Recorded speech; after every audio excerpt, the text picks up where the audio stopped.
Good morning students, कैसे हैं आप सब। उम्मीद करती हूँ आप लोग अच्छे होंगे। बेटा आज हम लोग क्लास 9th का चैप्टर नंबर 1 पढ़ने जा रहे हैं। देखिए बेटा, आपकी क्लास 9th में जो चैप्टर्स हैं उनको 2 हिस्सों में डिवाइड किया गया है। पहला आपका गद्य खंड है, दूसरा आपका पद्य खंड है या काव्य खंड है। ठीक है, देखिए गद्य में क्या होता है, आपकी कहानियाँ स्टोरीज होती है, ठीक। लेकिन जो पद वाला होता है ना, पद्य या फिर आपका काव्य खंड, उसमें जो है आपकी क्या होती है, पोएम होती है ना, कविताएं होती हैं या फिर आपके दोहे होते हैं, साखियाँ होती हैं, ये सब चीज़ें होती है। ठीक है, तो आज हम लोग गद्य खंड का पहला चैप्टर पढ़ने जा रहे हैं जो कि प्रेमचंद द्वारा रचित है। इसका क्या नाम है, दो बैलों की कथा। ठीक है, तो देखिए अब आप लोग आ गए हैं 9th क्लास में। तो 9th क्लास में आपको क्या करना होता है बेटा, जो ये आपके राइटर होते हैं ना, जो आपके हम जिसे कह सकते हैं कि ये आपके लेखक हैं प्रेमचंद जी, है ना। तो पेपर में इनके बारे में भी पूछ लिया जाता है कि भाई प्रेमचंद की जीवनी पर नोट लिखिए, है ना, या इनका प्रेमचंद का जीवन परिचय लिखिए। ठीक है, तो इस तरह से कोई भी आपको 4 पूछे जाते हैं, 4 में से किसी एक का आपको उत्तर देना होता है। 9वीं में भी ऐसे ही पूछा जाता है और 10वीं में भी आपसे ऐसे ही क्वेश्चन पूछे जाते हैं। ठीक है, तो देखिए बेटा, आपको सबसे पहले प्रेमचंद के बारे में पढ़ना ज़रूरी है। अब मैं आपको बता दूं, हमारी वीडियो का पैटर्न ये रहेगा कि जो भी आपकी कविताएं होंगी उनको तो मैं पूरा पढ़ के अच्छे से एक्सप्लेन करूंगी। अदरवाइज़ जो आपके ऐसे चैप्टर होंगे कहानियों वाले, उनकी मैं आपको समरी बताऊँगी और फिर क्वेश्चन आंसर्स जो है उनको हम लिख के देखेंगे कि अगर आपको कोई कन्फ्यूजन है, आप नहीं लिख पा रहे हैं, नहीं है आपके पास आंसर अवेलेबल, तो आप इस वीडियो से देख के लिख सकते हैं। ठीक है, यहाँ से आप उसे लर्न भी कर सकते हैं। साथ में डिस्कस भी करूँगी कि अगर कोई कन्फ्यूजन हो तो वो भी आपकी दूर हो जाए। ठीक है, अब इस वीडियो में हम सबसे पहले प्रेमचंद के बारे में अच्छे से पढ़ लेंगे और उसके बाद जो स्टोरी है उसको हम लोग क्या करेंगे, उसको समराइज करेंगे, यानी उसका सिर्फ सारांश देखेंगे, पूरी डिटेल में स्टोरी को नहीं पढ़ेंगे। रीडिंग नहीं करूँगी मैं, है ना, क्योंकि हिंदी की बुक है, रीडिंग आप खुद कर सकते हैं। इसके अलावा बेटा 6th, 7th और 8th तीनों का फर्स्ट चैप्टर अपलोड कर दिया गया है हिंदी का। अगर आप 6th या 7th या 8th क्लास के स्टूडेंट हैं तो आप डिस्क्रिप्शन में जाके तीनों चैप्टर्स, मतलब तीनों के फर्स्ट चैप्टर अपलोड है, वहाँ से देख सकते हैं। ठीक, ये 9th क्लास का अपलोड कर रही हूँ, तो चलिए पढ़ना शुरू करते हैं। सबसे पहले हम पढ़ेंगे प्रेमचंद के बारे में। तो देखिए प्रेमचंद का जन्म जो है 1880 में बनारस में हुआ था, बनारस के लम्ही गाँव में हुआ था। ठीक है, उनका असल नाम क्या था, धनपत राय था। ठीक है, और उसके बाद ये सारी चीज़ें आप देख लेंगे, BA MA कहाँ से किया। उसके बाद यहाँ लिखा है कि 1936 में उनका क्या हो गया था, देहांत हो गया था। तो इस चीज़ को आपको ध्यान में रखना है। ठीक है, आगे चलते हैं। अब देखिए यहाँ पे कुछ उनकी कविताएं और उनकी जो भी उन्होंने लिखा है उपन्यास वगैरह, उसके बारे में लिखा गया है कि प्रेमचंद की कहानियाँ मानसरोवर का 8 भागों में संकलित हैं। ठीक है, उसके बाद यहाँ देखिए अलग अलग उनकी कहानियों के नाम दिए गए हैं।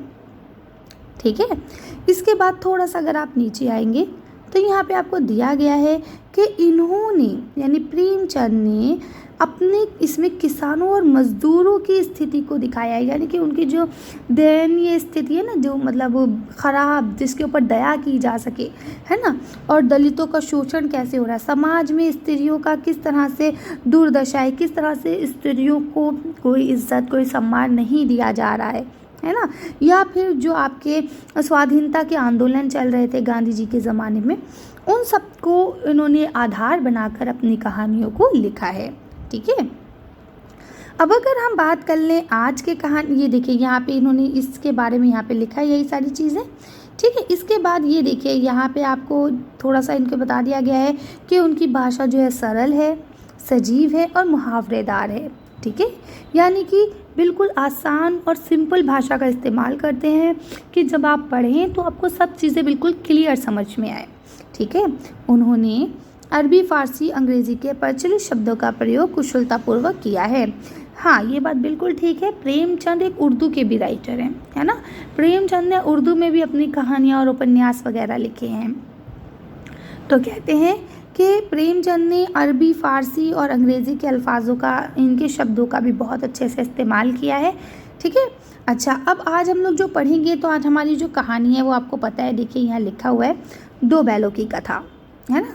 तो दो बैलों की कथा के बारे में यहाँ देखिए इन्होंने बताया है पहले थोड़ा सा के दो बैलों की कथा के माध्यम से प्रेमचंद ने कृषक समाज यानी कि जो आपके किसान वाला समाज है और पशुओं के भावनात्मक संबंध का वर्णन किया है।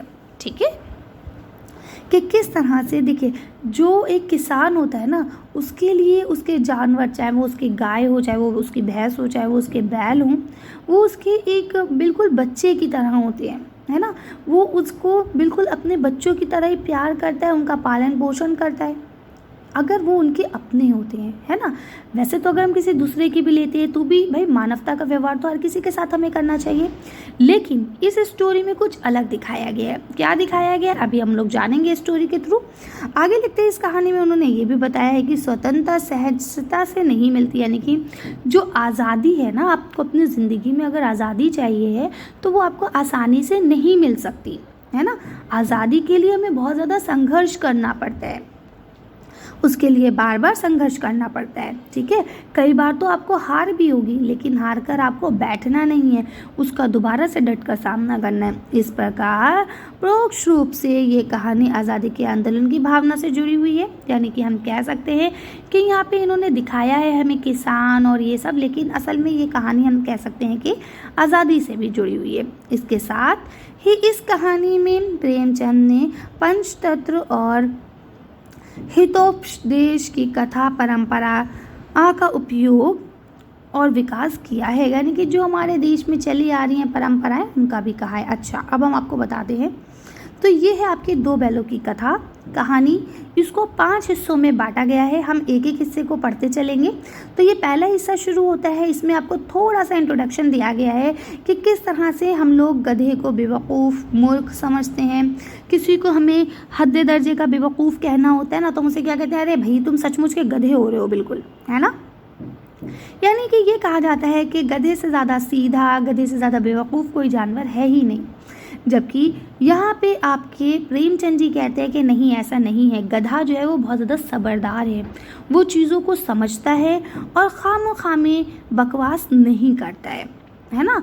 तो यहाँ पे यही चीज़ आपको बताई गई है, आप लोग इसे डिटेल में पढ़ लेंगे, बाकी यहाँ पे कुछ बहुत बड़ी चीज़ नहीं है। इसके बाद यहाँ पे बताया गया है कि भाई गधे का इसी तरह एक और भाई भी है जिसे आप कह सकते हैं बैल, है ना। बैल का प्रयोग भी हम तभी करते हैं जब हम किसी को बेवकूफ़ कह रहे होते हैं। ठीक है, तो यहाँ पे यही चीज़ें आपको बताई गई हैं। इसके बाद आपको यहाँ से शुरू होती है आपकी असली कहानी। ठीक है, जूरी काची के दोनों बैलों के नाम थे हीरा और मोती, यानी एक आदमी है जिसका नाम है जूरी, उसके 2 बैल हैं, एक का नाम है हीरा, दूसरे का नाम है मोती।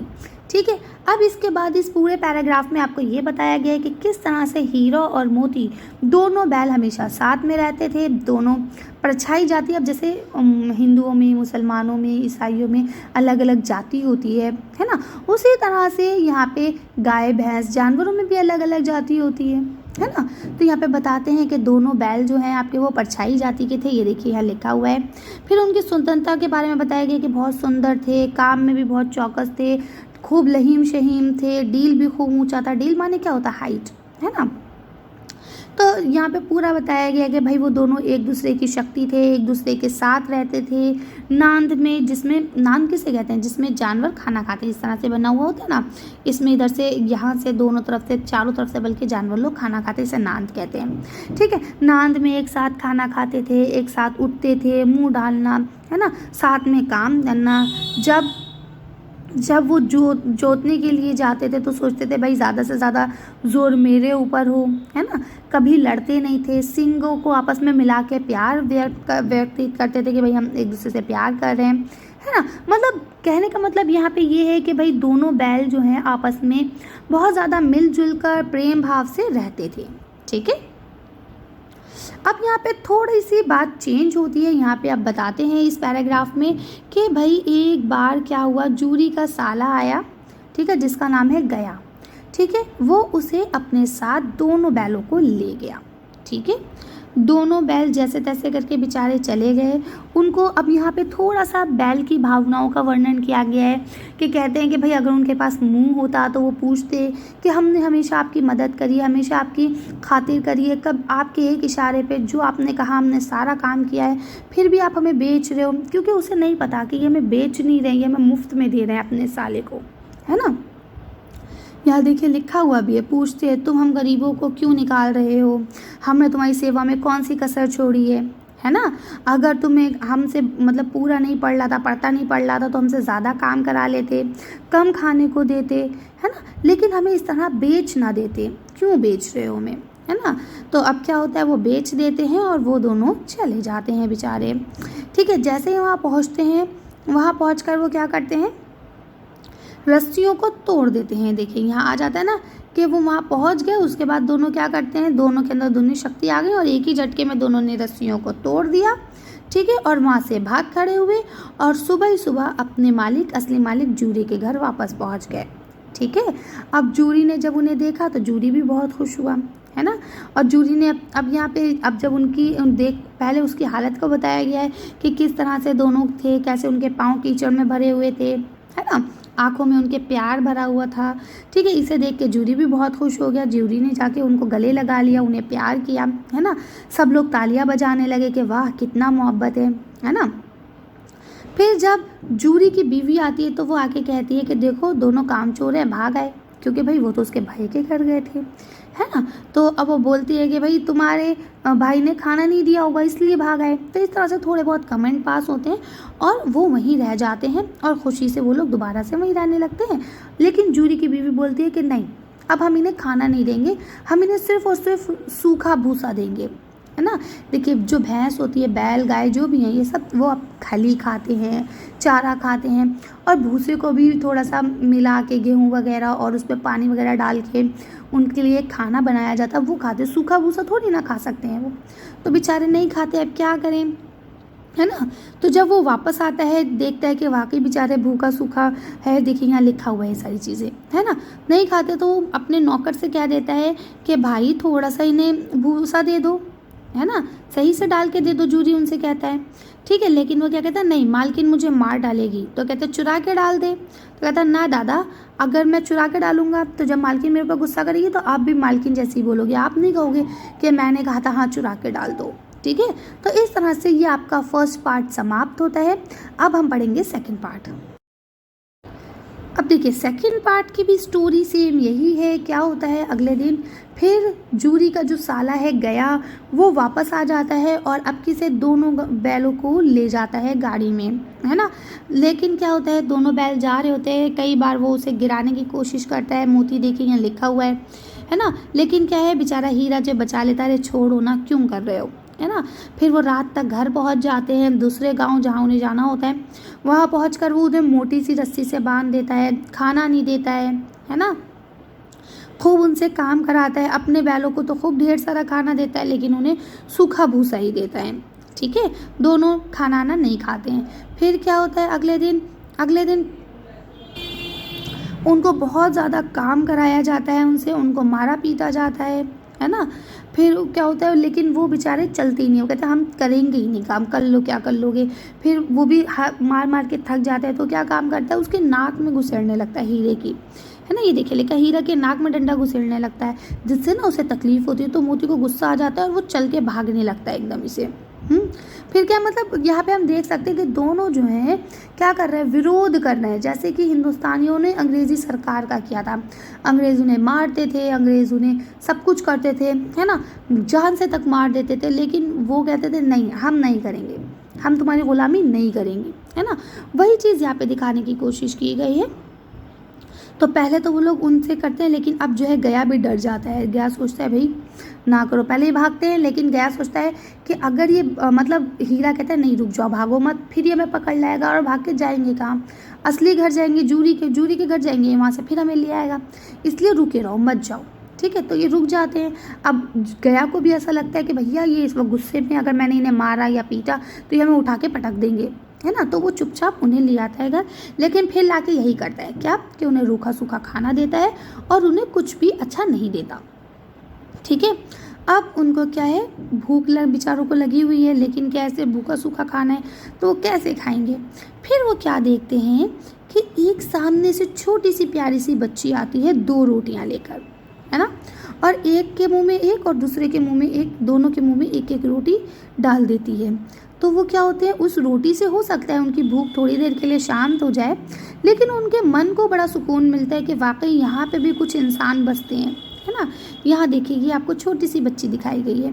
तो कहते हैं ये लड़की भैरों की थी, इसकी असली माँ मर चुकी है और इसकी सौतेली माँ जो है इसे खूब मारती पीटती हैं, ठीक है। और बैलों को भी उसी प्रकार मारा पीटा जाता है। तो इस बच्ची को ऐसा लगता है कि जो बैलों के साथ सलूक हो रहा है वही सलूक मेरे साथ भी होता है कहीं ना कहीं, है ना। इसलिए उसके प्रति वो जो है बैलों के प्रति उसके मन में क्या आ जाता है, प्यार आ जाता है कि भाई हाँ इसकी तो मेरी तो मदद कोई कर नहीं सकता, लेकिन कम से कम इन बैलों की मदद तो मैं कर सकती हूँ, ठीक है। तो वो इन बैलों को हमेशा आके रोज़ ऐसी ही रोटी दे जाती थी। तो अब यहाँ देखिए दिखाया गया है कि भाई बैल जो है दोनों दिन भर काम करते पिटते सब कुछ करते, लेकिन वो इसलिए सुकून से रहते थे क्योंकि रात में उन्हें एक प्यार करने वाली बच्ची मिली हुई थी, है ना, जो उन्हें हमेशा 2 रोटी ला के दे देती थी और वो उसे खा लेते थे, है ना। फिर एक दिन आपस में दोनों ने बात की। देखिए मूक भाषा का मतलब क्या हुआ कि जो उनकी अपनी भाषा है, जानवरों वाली भाषा, है ना। हीरा मोती दोनों आपस में बात कर रहे थे कि क्या चाहते हो, यहीं मरना चाहते हो क्या, चलो भाग चलते हैं। कहते हैं कैसे भागेंगे, ये वो, है ना। लेकिन फिर उन्होंने क्या कहा कि चलो एक काम करते हैं हम लोग इनको मार के भागते हैं मालिक को। कहते हैं अगर मालिक को मारेंगे तो वो उसका ही तो बाप है, बेचारी बच्ची अनाथ हो जाएगी। कहते हैं फिर क्या करें, कहते हैं इस मालकिन को उठा के मार देते हैं, यही तो है जो बच्ची को भी मारती है ना। तो कहते हैं नहीं इसको नहीं मारेंगे, तुम्हें पता है ना औरत जात पे हाथ उठाना, औरत जात पे सिंह उठाना हमारे जाति के खिलाफ है। तो वो इस तरह से करते हैं। बहरहाल बहुत देर डिस्कशन चलता है। एंड ऑफ द डे वो सोचते हैं कि अच्छा एक काम करते हैं, मोटी सी रस्सी है, हम इसे चबा लेंगे, उसके बाद इसे तोड़ेंगे और भाग जाएंगे, ठीक है। कहते हैं ठीक है, लेकिन अब मोटी सी रस्सी जो थी वो उनसे चबती ही नहीं है। फिर क्या देखते हैं, वो छोटी सी बच्ची आती है और आके उन दोनों की रस्सी खोल देती है और खोल के कहती है जाओ तुम दोनों भाग जाओ, नहीं तो तुम्हारी नाक में ना ये लोग नकेल डालने की बात कर रहे हैं। अब आप लोग नकेल समझते हैं, आपने देखा होगा गाय भैंस जो होती है ना उनकी नाक में इस तरह से कुछ पड़ा होता है जिससे 2 रस्सी निकली हुई होती है ना, उसे कहते हैं नकेल, ठीक। तो कहते हैं वो, लेकिन वो दोनों भागते नहीं हो। कहते क्यों नहीं भाग रहे, तो वो कहते हैं इसलिए नहीं भाग रहे हैं कि अगर हम भाग गए तो इस छोटी सी बच्ची के ऊपर ही सारा इल्ज़ाम आ जाएगा और ये कहा जाएगा कि इस बच्ची ने ही हमें भगाया है ना। कहते हाँ फिर इस बच्ची की और मार पड़ेगी, वैसे इस बेचारी को बहुत मार पड़ती है, हमारे चलते और मार पड़ेगी। कहते फिर तुम क्या चाहते हो, कहते नहीं हम नहीं भागेंगे। लेकिन वो बच्ची बहुत होशियार है, वो क्या कहती है, वो एकदम ही शोर मचा देती है। कहती है अरे बाबा दादा सब लोग आओ, देखो दोनों जो फूफी के घर से बैल आए हैं वो भागे जा रहे हैं, है ना, क्योंकि वो उसकी जूरी की जो वाइफ है वो इसकी फूफी तो हुई, बुआई जी तो हुई, है ना। तो क्या कहते हैं जो फूफी के घर से आए हैं वो सारे बैल भागे जा रहे हैं, जल्दी से आओ। तो अब क्या है, बैल सोचते हैं अरे वाह ये बच्ची तो बहुत चालाक है, तो वो भाग जाते हैं, ठीक। अब जूरी उनका जो इनका साला है गया, वो इनका पीछा तो करता है लेकिन वो उन्हें पकड़ नहीं पाता। अच्छा ये भी अंधाधुंध भागते हैं कि कहीं हम पकड़ न लिए जाएं, इसलिए इनको भी रास्ता याद नहीं रहता और ये रास्ता भटक जाते हैं दोनों, हीरा और मोती। अब ये पहुँचते हैं एक खेत में, मटर का खेत होता है। ये कहते हैं रास्ता तो हम भूल गए, कहते हैं रुको अभी थोड़ा सा सोचते हैं कि क्या करना है, और रुक जाते हैं वहीं। अब उन्हें भूख लगी होती है तो मटर के खेत से मटर खा लेते हैं और अपना उछल कूद शुरू कर देते हैं, ठीक है। डकार लेते हैं, यहाँ देखिए सब लिखा हुआ है ना, भूख से होते हैं पहले आज़ादी का अनुभव करते हैं, है ना। फिर क्या लिखा है, देखिए यहाँ लिखा है कि दोनों पहले खा लेते हैं, उसके बाद डकार लेते हैं, फिर सिंग मिलाकर एक दूसरे के साथ खेलना शुरू कर देते हैं, है ना। तो इस तरह से ये आपका सेकेंड पार्ट भी समाप्त होता है, ठीक। अब हम लोग थर्ड पार्ट को शुरू करेंगे। तो देखिए अब इस पार्ट की जो स्टोरी शुरू होती है वो यहाँ से शुरू होती है कि भाई अब दोनों खेल चुके थे, खा चुके थे, तो अब उन्होंने क्या देखा, सामने से एक सांड आ रहा है ना। तो अब उस सांड को देख के वो दोनों डर गए, क्योंकि बैल से भी बड़ा होता है सांड, आप सब जानते हैं, बहुत ज़्यादा ताकतवर होता है ना। और सांड भी पूरा हाथी के बराबर था, ठीक है। तो कहने लगे क्या करें, भागें, कहने नहीं भागना हमारे लिए सही नहीं है, भागना तो डरपोकी की निशानी होती है, कहे क्या करें। तो बहुत देर विचार विमर्श करने के बाद उन्होंने प्लान बनाया कि दोनों लोग मिलके इसको मारेंगे, यानी अगर ये मेरी तरफ लपकेगा तो तुम मारना, अगर तुम्हारी तरफ लपकेगा तो मैं मारूंगा, है ना। अगर मान लो ये मेरी तरफ दौड़े तो तुम पेट में इसके सींग भोग देना, और अगर ये तुम्हारी तरफ दौड़ेगा तो मैं पेट में सींग भोग दूंगा। तो देखिए यहाँ लिखा हुआ है कि सांड जो था वो एक ही, मतलब सिर्फ एक शत्रु से लड़ने का आदी था, यानी सिर्फ एक को ही पछाड़ता था, 2 से लड़ने का या ग्रुप में लड़ने का उसे तजुर्बा नहीं था, है ना। यानी जो संगठित शत्रु होते हैं, जो ग्रुप में होते हैं, उनसे उसे लड़ने का कोई तजुर्बा नहीं था। तो इन्होंने क्या काम करा, खूब पहले से आगे से झपटा, पीछे से झपटा, दौड़ाया, यही सारी चीज़ें कि दोनों में लड़ाई किस तरह से हुई, तीनों में, है ना। गर्ज के उसे इतना हराया इन लोगों ने कि एंड में वो हार गया बेचारा। जो सांड है वो हार गया और बेदम होकर गिर पड़ा। ठीक है, जब वो बेदम होकर गिर पड़ा तो उन्होंने क्या करा, उसे छोड़ दिया। ठीक, तो अब दोनों ने छोड़ दिया। तो अब देखिए यहाँ दोनों मित्र नशे में झूमते हुए जा रहे थे कि भाई हम विजय हो गए हैं, जीत गए हैं। तभी मोती ने उससे कहा कि मेरा तो जी चाहता है कि मैं इसको मार ही डालता, है ना। तभी हीरा ने कहा नहीं, अगर कोई गिरा हुआ है, कोई जिसमें बेजान है, जिसके हाथ में हथियार नहीं है, उसको मारना हमारी शान के खिलाफ है, हमें ऐसे नहीं मारना चाहिए। तब उसने कहा नहीं, ये सब बकवास बातें हैं, है ना। मोती ने कहा कि अपने दुश्मन को ऐसे मारो कि वो दोबारा आपका सामना करने के लायक ना बचे, है ना। और हिंदुस्तानियों ने गलती यही तो की थी, वो अंग्रेज़ों को फ़ौरन छोड़ देते थे, रहम खा लेते थे, जबकि अंग्रेज़ जो थे वो कभी हमारे ऊपर रहम नहीं खाते थे, है ना। तो उसी चीज़ को, उसी भावना को यहाँ पे प्रेमचंद ने अपनी कहानी के ज़रिए दिखाने की कोशिश की है। ठीक है, अब इसके बाद क्या होता है कि दोनों अब सोचते हैं कि अब घर कैसे जाया जाए, है ना। तो कहते हैं भाई भूख लगी है, पहले कुछ खा लिया जाए। तो सामने उनके मटर का खेत था, तो वो मटर खाने पहुंच गए कि हम मटर खाते हैं, जबकि मना किया कि मत जाओ। हीरा मना कर रहा था, लेकिन मोती ने सुना नहीं, मोती चला गया अंदर खाने के लिए। अब उन्होंने, सुबह हो चुकी थी, अब क्या है, उन्होंने 2 ही 4 खाए होंगे मटर, सारे आदमी निकल के आ गए, है ना। और उन्होंने क्या करा, हीरा को पकड़ लिया, तो मोती को पकड़ लिया। हीरा क्योंकि बाहर खड़ा था तो हीरा भागने में कामयाब हुआ, लेकिन मोती क्योंकि खेत में था तो खेत की मिट्टी जो है वो गीली थी, है ना, तो वो वहाँ पे नहीं भाग पाया। तो अब हीरा ने देखा कि जब मोती फंस ही गया है, तो हीरा ने कहा दोनों साथ में ही जिएंगे, साथ में ही मरेंगे, अगर कहीं फंसेंगे भी तो दोनों साथ में फंसेंगे। वो भी वापस आ गया कि लो मुझे भी पकड़ लो, है ना। अब जो खेत के रखवाले थे उन्होंने क्या काम करा, दोनों मित्रों को कांजी हाउस भेज दिया, है ना। अब कांजी हाउस क्या होता है, तो बेटा कांजी हाउस ऐसी जगह होती है जो, जैसे हम लोग का अगर कोई इंसान जुर्म करता है तो उसे पुलिस स्टेशन भेजा जाता है, कोई गुम जाए, कोई आपका गुम जाए या कोई आपको मिले गुमा हुआ, तो आप उसे कहाँ ले जाते हो, पुलिस स्टेशन ले जाते हो ना। सेम उसी तरह से अगर कोई एनिमल, कोई भी जानवर हो, चाहे घोड़ा चाहे गधा, कोई भी पालतू जानवर अगर किसी का भटक जाता है या किसी को मिलता है, तो वो क्या काम करते हैं, वो उसे कहानी हाउस में भेज देते हैं। ठीक है, कहानी हाउस में उन जानवरों की देखभाल होती है, उन्हें खाने पीने को दिया जाता है, और फिर जब उनके मालिक आते हैं तो उनसे थोड़ा सा जुर्माना लिया जाता है और फिर उसे छोड़ दिया जाता है। आई बात समझ में? तो इसे कहते हैं कहानी हाउस। सिंपल शब्दों में हम कह सकते हैं कि कहानी हाउस जो होता है वो आपका एनिमल्स का जेल होता है। ठीक है, चलिए, तो इस तरह से ये थर्ड यूनिट, जो थर्ड आपका हिस्सा था, वो भी समाप्त होता है। अब हम फोर्थ हिस्से को पढ़ेंगे। देखिए, अब फोर्थ पार्ट में कहते हैं कि भाई दोनों दोस्तों को अब क्या हुआ है, कहानी हाउस में बंद कर दिया गया है ना। तो अब यहाँ पे उनके साथ थोड़ा सा बुरा सलूक भी किया जाता है, उन्हें मारा पीटा भी जाता है, कभी कभी दिन भर खाना भी नहीं दिया जाता है ना। जो कहानी हाउस असलियत में होता है वो मैंने भी आपको पहले बताया कि असल में वो होता क्या है, लेकिन क्या है कि अब लोग उसका हर चीज़ का कहीं ना कहीं मिसयूज़ है ना।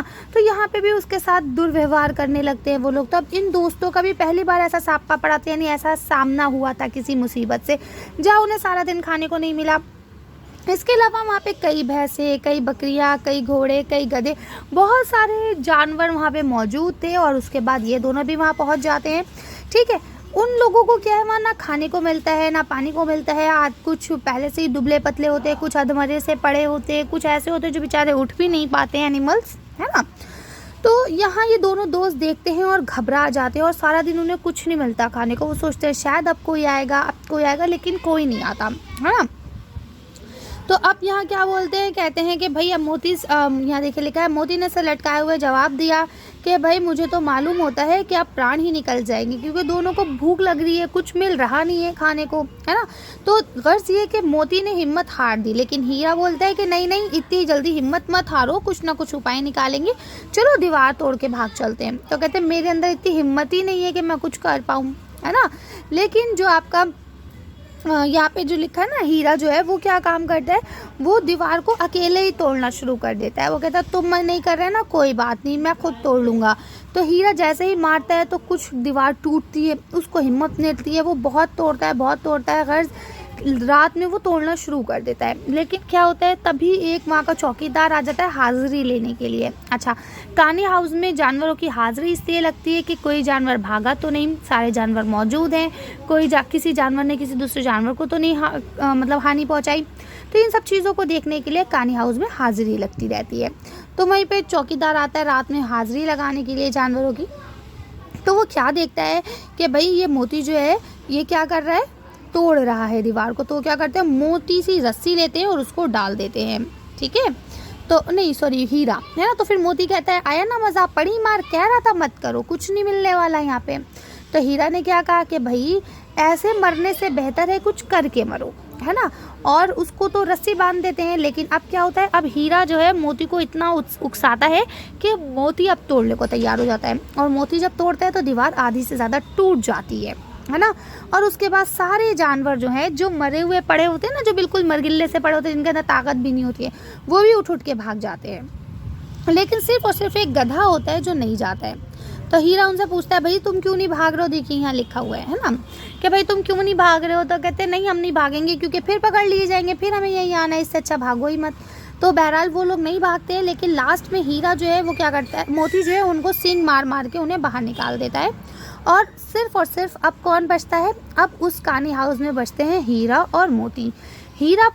मोती पूरी कोशिश करता है कि वो हीरा की रस्सी तोड़ दे, हीरा की रस्सी काट दे, किसी सूरत से हीरा को बचा ले, लेकिन वो नहीं बचा पाता। लेकिन हीरा कहता है कि भाई तुम भाग जाओ मोती, मैं फंसा हुआ हूँ, तुम तो मत फंसो, तुम भाग जाओ, फिर कभी मिल जाएंगे रास्ते में, अगर नसीब में हुआ हम दोनों का मिलना तुम। तो फिर मोती कहता है अच्छा तुमने मुझे इतना खुदगर्ज समझा है ना। बहरहाल वही दोस्तों वाली बात कि नहीं साथ में जिएंगे साथ में मरेंगे, हमने दोस्ती की है ना। एंड में क्या होता है, वो दोनों बेचारे फंसे रह जाते हैं, बाकी सब भाग जाते हैं, गधों को भी बाहर निकाल दिया जाता है। लास्ट में कहते हैं कि जब सुबह हुई तो क्या होता है, चौकीदार और अन्य कर्मचारियों में खूब अच्छे से खलबली मची। अब यहाँ उसे लिखने की ज़रूरत नहीं है कि क्या खलबली मची, क्यों मची, बस इतना जान लीजिए कि उसके बाद मोती की भी खूब मरम्मत हुई यानी उसकी भी खूब पिटाई लगी, है ना। और उसको भी मोटी रस्सी से बांध दिया गया। तो इस तरह से यहाँ पे आपका चौथा हिस्सा भी समाप्त होता है। अब हम पढ़ेंगे पांचवा हिस्सा। अब हम पढ़ते हैं पांचवा पार्ट। तो देखिए आपको पता है कि अभी तक वो कहानी हाउस में थे दोनों। अब क्या होता है बेटा, कहानी हाउस में एक चीज़ और होती है, अगर कोई जानवर ऐसा है जिसका मालिक नहीं आता है उसे छुड़ाने के लिए, तो शायद हफ्ता 15 दिन तक उसका इंतज़ार किया जाता है और उसके बाद उन जानवरों को नीलाम कर दिया जाता है। नीलाम यानी कि उनकी बोली लगा दी जाती है और उनको बेच दिया जाता है। ठीक है, तो यहाँ पे एक सप्ताह तक दोनों दोस्त वहीं बंधे रहे, उनको भी खाना पीने को कुछ नहीं मिला। लेकिन कहते हैं हाँ कभी कदार दिन में एक बार उन्हें पानी ज़रूर दे दिया जाता था कि लो भाई पी लो। फिर हफ्ता भर बाद वहाँ पे बहुत सारे लोग इकट्ठा हुए, डुगडुगी बची, है ना, बजने लगी, यानी कि आपकी नीलामी शुरू हो गई। और वो दोनों बैल बिल्कुल मरगिल्ले से हो गए थे, इसलिए कोई उन्हें ख़रीदना ही नहीं मांगता था। फिर एक आदमी ने उन्हें ख़रीद लिया। ठीक है, अब उन्हें ये लगता था कि कहीं ये गोश्त बेचने वाला तो नहीं है, कहीं हमें ले जाके काट के सबको खिला तो नहीं देगा, बेच तो नहीं देगा, क्योंकि बाकी तो कोई हमें ले ही नहीं रहा है और वो बड़ा टटोल के देख रहा है। तो बेचारे डर रहे होते हैं, लेकिन कहते हैं क्या करें, आपस में डिस्कशन करते हैं कि भगवान हमारी मदद नहीं करेंगे। एक बार तो भगवान ने हमारी मदद की है, अब क्यों नहीं कर रहे हैं, कि हमारी जान किसी के लिए इम्पॉर्टेंट नहीं है। इस तरह से दोनों दोस्त आपस में डिस्कस कर रहे होते हैं। फिर कहते हैं चलो खैर कोई बात नहीं, जो होता है अच्छे के लिए होता है, एक काम करते हैं, अब तो बिक ही गए हैं, इसी के साथ चलते हैं, है ना। तो दोनों दोस्त उसी के साथ जा रहे होते हैं। दोनों के अंदर बिल्कुल भी हिम्मत नहीं होती चलने की, लेकिन अगर वो धीरे चलते हैं तो वो आदमी उन्हें बहुत ज़ोर से मारता है डंडा, इसलिए वो बेचारे चलते रहते हैं। और फिर ना एक जगह पे वो ऐसे ही पहुँचते हैं जहाँ उन्हें याद आने लगता है कि ये तो हमारा रास्ता है, ये तो हमारा गांव है, यहीं से जो उनका साला था, जूरी का साला गया उसे लेके गया था, ये वही रास्ता है, वही खेत हैं, वही बाग है ना। वो बड़े खुश हो जाते हैं और खुशी के मारे कहते हैं अब क्या करें। वो फिर प्लान बनाते हैं कि अब हम यहाँ से कैसे भागें, है ना। तो वो क्या काम करते हैं, वो कहते हैं हम एक काम करेंगे, गांव तक पहुंचेंगे और उसके बाद अपने घर भाग जाएंगे और फिर इसको मज़ा चखाएंगे। तो सेम वो ऐसे ही करते हैं। घर पहुंचते हैं तो दरवाजे के ऊपर ही जूरी बैठा हुआ धूप खा रहा होता है ना। जब वो देखते हैं कि जूरी देखते हैं कि भाई बैल आ गए दोनों उसके, वो जल्दी से उन्हें उठा चिपटा लेता है, प्यार करता है उन्हें, है ना। फिर वो जो आदमी जिसने उन्हें ख़रीदा होता है वो कहता है कि भाई ये बैल मेरे हैं, तुम्हारे कहाँ से हो गए। कहता है नहीं ये मेरे हैं, जूरी कहता है ना। तो थोड़ी देर तक इस पे बहस होती है। वो कहता है मैं इन्हें ख़रीद के लाया हूँ, है ना, इनकी नीलामी हुई थी, मैं इन्हें ख़रीद के लाया हूँ। कहता है मेरे बैल कोई और कैसे नीलाम कर सकता है, मेरे बैल है, मैं बेचूंगा तभी बिकेंगे, वरना तो नहीं बिकेंगे, है ना। बहरहाल दोनों में बहस होती है। फिर मोती क्या काम करता है, उसको रपटा के दरवाजे तक छोड़ के आता है, बल्कि गाँव से बाहर तक छोड़ के आता है उस आदमी को जो उसे ख़रीदता है। ठीक है, उसे भगा देता है। वो बेचारा अब क्या करे, हार जाता है। वो गालियाँ देता रहता है, खड़े हुए चिल्लाता रहता है, लेकिन कुछ कर नहीं सकता क्योंकि वो सिंह मार देता है ना। तो इस तरह से ये आपकी कहानी यहीं पे ख़त्म होती है। देखिए यहाँ पे लिखा हुआ है ना कि भाई मैं इसे मवेश खाने से नीलाम करके लाया हूँ, मैं इसे ख़रीद के लाया हूँ, ये मेरे बैल है ना। तो अब उसे दरवाजे तक छोड़ के आता है, गांव तक छोड़ के आता है। सब लोग हंसते हैं। वो अब बेचारा वो क्या करे, अब इनसे डरते हैं ना, जानवरों से सींग मार देंगे, चोट लग जाएगा, है ना। तो देखिए लिखा है मोती उसे गांव के बाहर तक छोड़ के आता है। सब लोग हंसते रहते हैं। वो बेचारा गालियाँ बकता है, पत्थर खींच के मारता है, लेकिन मोती जो है वो विजय शूर की तरह या जीते हुए बादशाह की तरह खड़ा होता है, उसका रास्ता रोके कि बेटा आओ तुम्हें हम मारेंगे पटक के, है ना। और गाँव के लोग ये तमाशा देखते हैं और हंसते रहते हैं। जब वो बेचारा भाग जाता है तो मोती वापस आता है। तो हीरा कहता है मुझे तो डर लग रहा था कि कहीं तुम मार के ही ना हो दो, उसको जान से ही ना मार दो। कहते हैं हाँ, अगर हरकत देता तो मैं मार देता, है ना। अब दोनों लोग आपस में बातें करते हैं तो ज़रा सी देर में जो उनकी खाली नांदें होती हैं वो भर जाती हैं और दोनों मित्र बड़े प्यार से खाना खाते हैं। जूरी उन्हें देखता रहता है। सहलना मतलब है ना, सहला रहा था, उसे प्यार कर रहा था। उसके बाद जो है सारे 20 लड़के खड़े तमाशा देख रहे थे, है ना। उसके बाद मालकिन आती है और दोनों के माथे को चूम लेती है। तो इस तरह से ये कहानी आपकी ख़त्म होती है। अब देखिए यहाँ पे आपको अभ्यास के 8 प्रश्न दिए गए हैं, 6 ये हैं, 2 ये हैं, 8। इसके बाद यहाँ पे ये आपका आशय स्पष्ट कीजिए, है ना। फिर उसके बाद रचना और अभिव्यक्ति भाषा की बात। देखिए यहाँ पे मेन जो है वो आपके यहाँ तक आते हैं 10 क्वेश्चन तक, ठीक है। रचना तक तो ये नहीं आते हैं, लेकिन हाँ 10 क्वेश्चन तक आपके आते हैं। तो 10 क्वेश्चन तक तो हम लोग अच्छे से डिस्कस करेंगे। बाकी आंसर्स मैं आपको ऐसे ही दिखा दूंगी कि अगर आपके टीचर्स कहते हैं तो आप लिख लीजिएगा, अदरवाइज जाने दीजिएगा, ठीक है। तो अब हम ये सारे क्वेश्चन आंसर्स को डिस्कस करते हैं। चलिए तो आंसर देखते हैं। देखिए अब यहाँ पे आपको पहला क्वेश्चन दिया गया है कि कानी हाउस में कैद पशुओं की हाजिरी क्यों ली जाती होगी, है ना। तो यहाँ लिखा है कानी हाउस में उन पशुओं को रखा जाता है जो लावारिस होते हैं, है ना, या किसी प्रकार से गुम जाते हैं। एक प्रकार से उन पशुओं की देखभाल की जाती है तथा समय समय पर उनकी नीलामी भी की जाती है, जैसा कि मैंने अभी आप सबको बताया, ठीक है। वहाँ निम्नलिखित कारणों से पशुओं की हाजिरी ली जाती होगी। नंबर 1, जैसे कि पशुओं की संख्या का ठीक ठाक पता रहे, है ना। उसके बाद पशुओं की सेहत की जानकारी तथा पहचान रखने के लिए ली जाती होगी। तीसरा, आवारा उत्पन्न मचाने वाले जो पशु हैं उनको अलग रखने के लिए ली जाती होगी कि भाई कौन से पशु ऐसे हैं जो शोर ज़्यादा मचा रहे हैं, ठीक है। अब देखिए ये नेक्स्ट क्वेश्चन आपको लिखा है छोटी बच्ची का बैलों के प्रति प्रेम क्यों उमड़ आया, यानी कि अब जो छोटी बच्ची है उसको बैलों के प्रति प्रेम क्यों उमड़ आया। तो देखिए यहाँ पे आपको 2 कारण दिए गए हैं। नंबर 1 ये लिखा है कि छोटी बच्ची की माँ मर चुकी थी, वह सौतेलेपन का दर्द झेल रही थी, है ना। माँ के बिछड़ने का दर्द जानती थी, उसको लगता था कि वे भी उसी तरह से अभागे हैं और अपने मालिक से दूर हैं, है ना, यानी उनका नसीब भी बेकार है, इस वजह से वो शायद उनकी मदद करती थी। दूसरा यह लिखा है जिस प्रकार छोटी बच्ची उसकी सौतेली माँ पेट भरकर उसे खाना नहीं देती थी, उसी प्रकार यहाँ हीरा मोती के साथ भी सौतेला व्यवहार किया जाता था, उनको भी पेट भरकर खाना नहीं दिया जाता था, ठीक है। इसी तरह से अब यहाँ आपका तीसरा क्वेश्चन दिया गया है, कहानी में बैलों के माध्यम से कौन कौन सी नीति विषयक मूल्य उभर कर आए हैं, कौन कौन से यहाँ पे आपको मतलब ऐसी चीज़ें सिखाई गई हैं जो आपको शिक्षा देती हैं। जैसे नंबर 1 कि एकता में शक्ति है, अपने साथ साथ दूसरों का हित भी सोचना चाहिए, यानी कि हमेशा ऐसा नहीं है कि सिर्फ अपने बारे में सोचें, दूसरों के बारे में भी सोचें, है ना। अब आपको वीडियो मिल गई है, आपने तो बहुत अच्छे से तैयारी कर ली, तो आप दूसरों के बारे में भी सोचिए और अपने दोस्तों को ये वीडियो शेयर करें ताकि वो भी अच्छे से तैयारी कर सकें, ठीक है।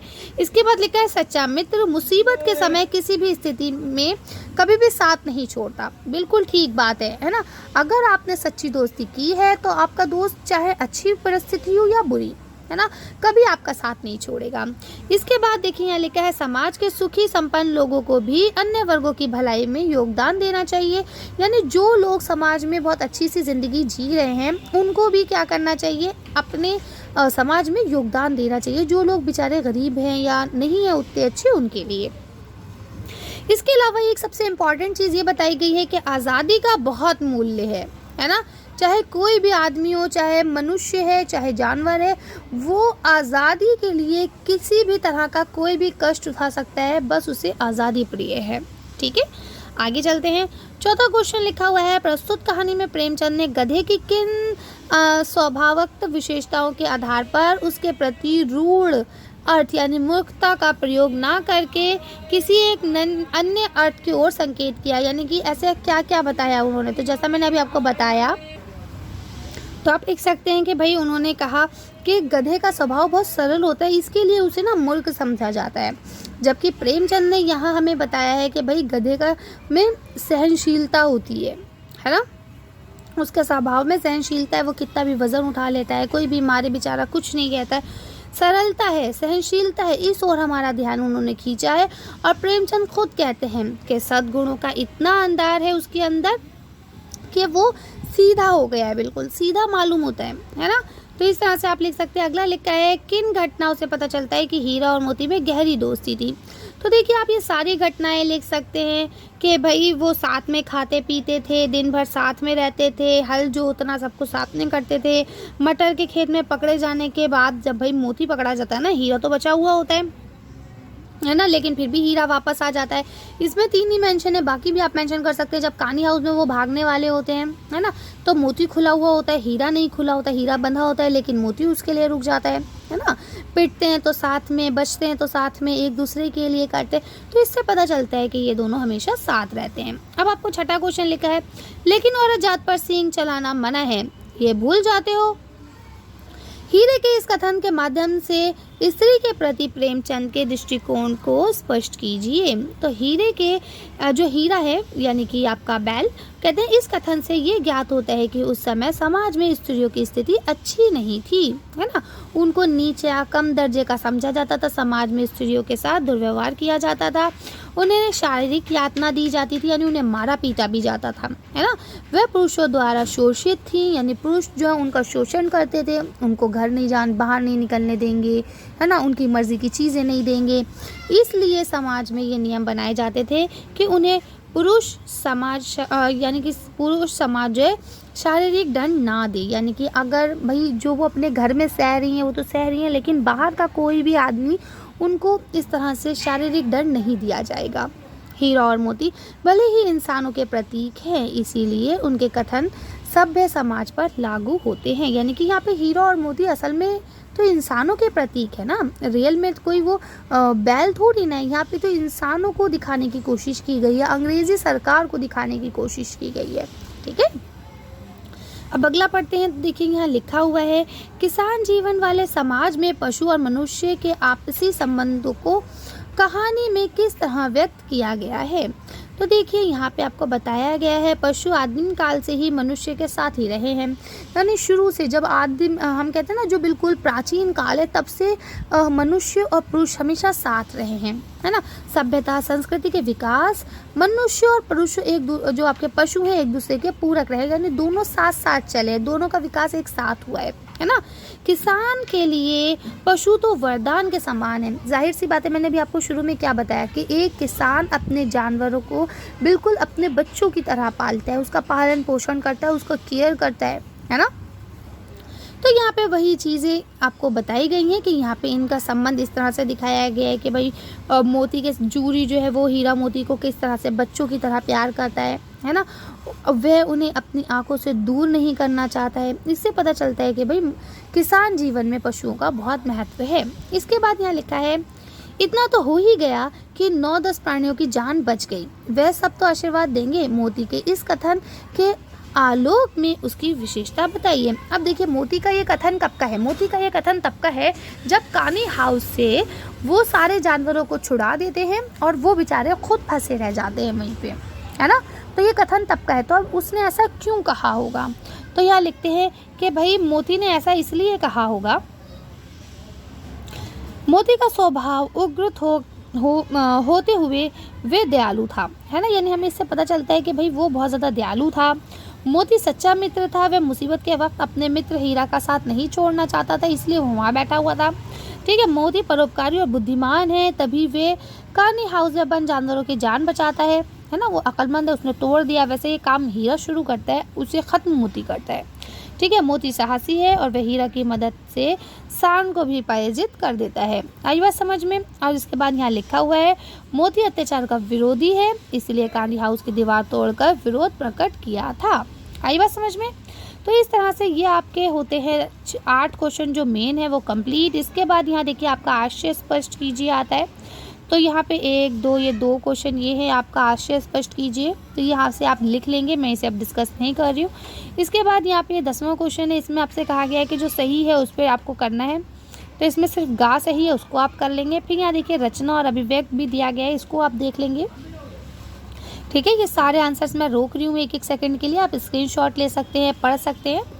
इसके बाद लास्ट में यहाँ भाषा अध्ययन में जो आपको दिया गया ये रहा आपका भाषा अध्ययन, तो इसे आप कर लेंगे। और ये होती है इस तरह से हमारी वीडियो फिनिश। उम्मीद करती हूँ आपको वीडियो अच्छे से समझ में आ गई होगी। अगर कोई कन्फ्यूजन है, कोई क्वेरी है तो आप लोग मुझे कमेंट कर सकते हैं। ठीक है, इसके अलावा मैंने देखिए दोनों तरह की वीडियोस बना दी गई हैं आपके लिए, आप जो सी चाहे वो वीडियो देख सकते हैं। चलिए तो आज की वीडियो को हम यहीं खत्म करते हैं। Thank you for watching.